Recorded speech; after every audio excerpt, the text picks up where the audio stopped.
Auguste Rodin, one of the most influential sculptors of the late 19th and early 20th centuries. Born in 1840 in a working-class neighborhood in Paris, Rodin didn't have an easy start in life. He struggled academically and was rejected multiple times from art school. But he never let his setbacks define him. Instead, Rodin immersed himself in studying the human form, visiting museums, and sketching diligently.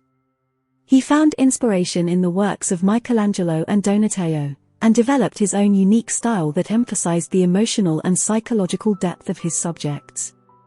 Rodin's early experiences living in poverty and witnessing the struggles of the working class had a profound impact on his art.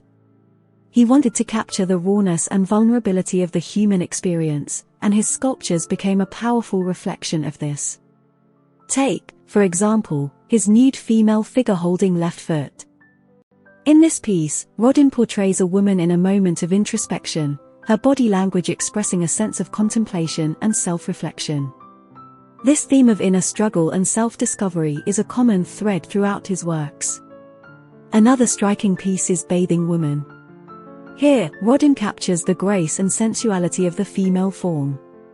His attention to detail and his ability to convey the human body's natural beauty make this sculpture particularly captivating.